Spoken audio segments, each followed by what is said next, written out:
O vídeo de hoje foi uma sugestão de vocês pediram para eu analisar e comentar um roteiro ruim, indicando por que é ruim, por que não ficou legal, de um filme que foi lançado, de um filme que saiu. Vou comentar por que o roteiro de The Greatest Showman não é um roteiro bom. Meu nome é Bea Góes e você está assistindo ao Narratologia.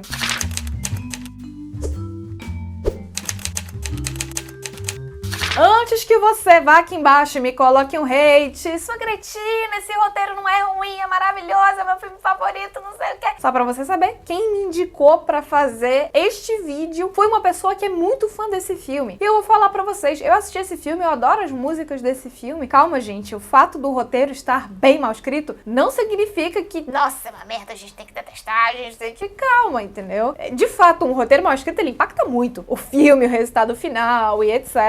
Mas eu não tô atacando o filme propriamente dito, e você vai ver que todos os argumentos que eu estou usando aqui são argumentos estruturais, são argumentos narrativos. Acalme-se, não estou disseminando ódio gratuito para um filme que inclusive já foi lançado, tem o quê? 3 anos que esse filme foi lançado, pelo amor de Deus, né, gente?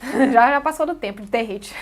O pobre do filme, coitado. Mas vamos lá, né, gente? Eu quero começar esse vídeo comentando do roteiro propriamente dito, né? Tanto que tinha alguns outros filmes que eu tinha na lista pra colocar aqui nesse vídeo, mas esse foi especial porque esse tem um roteiro na internet. E aconteceu algo que eu já imaginava. Quando eu fui olhar o roteiro estava mal escrito. É uma coisa que é assim, é batata, gente. Um roteiro que tá com a narrativa bagunçada, que tá com a narrativa confusa, que tá complicado, você já imagina que o roteiro está mal escrito, tá? Isso é, assim, não tem dúvida. E ao mesmo tempo você vai ver um roteiro bom, um roteiro bem feito, com a narrativa bacana, você vai ver que ele está bem escrito. Isso podem parecer coincidências, mas na realidade não são. Então, por exemplo, a gente tem uma inconsistência de formatação muito forte nesse filme que diz respeito às músicas. A primeira música que abre o roteiro, que abre o filme, ela não tem a letra escrita no roteiro. Isso é uma falta, porque sim, a letra da música deve estar dentro do roteiro. Não, antes que me perguntem, não é o roteirista que cria as letras, não é o roteirista que cria as músicas. É uma pessoa profissional, uma pessoa que estudou, que se formou pra isso. O seu trabalho é narrar. Vá narrar, criatura. Não vá querer escrever música. Mas enfim, essas músicas são passadas para o roteirista até para que ele encaixe as músicas na narrativa. Então sim, cada letra que passa no filme está escrita no roteiro, está digitada no roteiro. Você vê qualquer outro filme musical, é assim. Outros problemas, do tipo alguns letreiros errados, algumas cenas que eram interiores estavam marcadas como exteriores, enfim, algumas confusões, alguns problemas de formatação e que levam a gente a pensar, bom, se houve esse descuido com a formatação, né, que é algo básico que o roteirista deve dominar, imagine com a narrativa, né? E se você não quiser ser um desses roteiristas, não se esqueça de que o meu curso de formatação está com as inscrições abertas. Basta que você clique no primeiro comentário ou na descrição do vídeo para que você domine a linguagem audiovisual e se torne um roteirista de verdade. E tem outra coisa, gente, que eu reparei muito no roteiro e que leva a gente a pensar que não só a escrita do roteiro foi conturbada. E eu nem tô colocando a culpa em cima do roteirista, tá, gente? Eu realmente, assim, pelo que eu vi no roteiro, eu realmente acho que a culpa não foi do roteirista. Você percebe que a produção foi complicada. Por quê? 3 elementos que, assim, só pelo roteiro, de abrir o roteiro e olhar o roteiro, você já vê que o negócio foi complicado. Primeiro, muita gente diferente mexeu no roteiro. Então, você tem a pessoa que escreveu o roteiro e você tem ali embaixo 3 revisores diferentes. Então, assim, escreveu o roteiro, deve ter tido ali 1, 2, 3 tratamentos.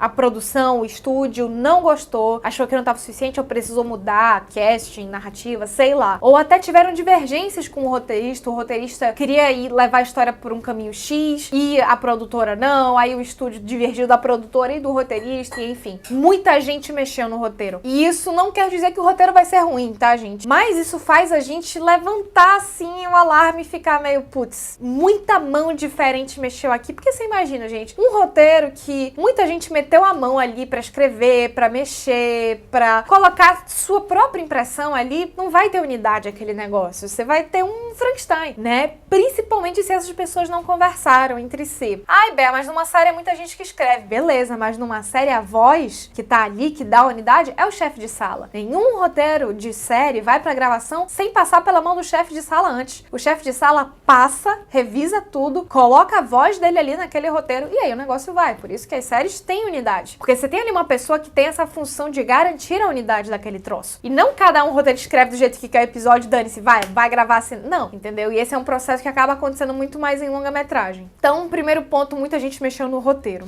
Segundo ponto, muitas cenas eu li ali metade do roteiro, li ali, linha, lendo metade do roteiro, a outra metade eu passei o olho de vista. Muita cena diferente do que foi pro filme, né? Então, assim, tipo de personagens, sabe, gente, que não apareceram no filme, de tramas, de situações diferentes. Por exemplo, aquela segunda música, né, que é aquela Million Dreams, você tem ali no final, no filme, é o quê? É a Charity grávida, né? E o que você tem ali no roteiro, não, o que você tem ali no roteiro é o Barnum cantando sozinho aquela cena e olhando pra família dele, tipo assim, esposa, mãe e irmãos.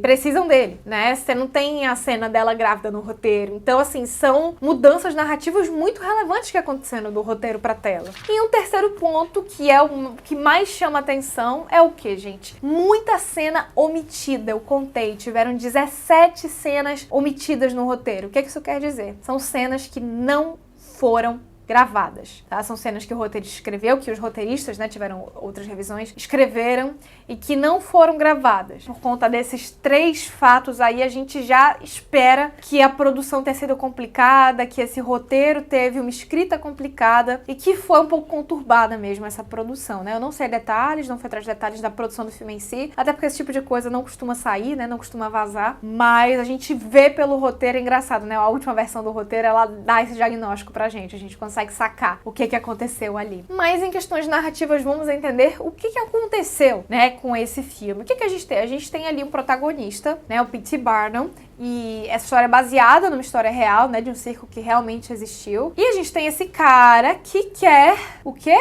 Exatamente, já começa daí o problema. O que esse cara quer da vida dele? Ele quer ter uma família feliz? Porque é isso que é muito plantado pra gente com a música Million Dreams, por exemplo, que acontece no início, né? Você tem essa música que é plantada, de que mostra que ele tem vários sonhos e que esse sonho tá muito envolto a esse par romântico, a essa família, construir essa família. Mas tá, beleza, né? Da, tipo, cena seguinte ele tem a família, tem lá a mulher e 2 filhos lindos, beleza. Então, ok, ele conseguiu a família que ele queria. Ah, mas a família dele vive mal, vive apertada. Beleza, então ele foi atrás de dinheiro. Ele consegue dinheiro, tipo, ele consegue muita grana na metade do filme. Então, assim, na metade do filme, ele tem a grana e ele tem a família dele. Então você pensa, bom, que ele vai atrás agora, né? E daí, só que aí o filme tem outra narrativa que acaba sendo jogada ali junto, entendeu? Então você tem essa narrativa dele constituir essa família, ficar com essa família, né? Prover pra essa família, né? E você tem uma segunda narrativa que diz respeito a esse protagonista trabalhar bem em equipe, exatamente. Que seria fazer o circo dar certo. Só que a gente volta, o circo já deu certo no meio do filme. O circo já dá certo. O que acontece? É como se o protagonista tivesse essa ganância. Então eu já adicionei, tipo, outro problema pra ele, que ele nem tinha antes, então coloca ali uma ganância no meio de querer mais e vai fazer mais, e ele acaba se atropelando, então ele acaba beijando outra mulher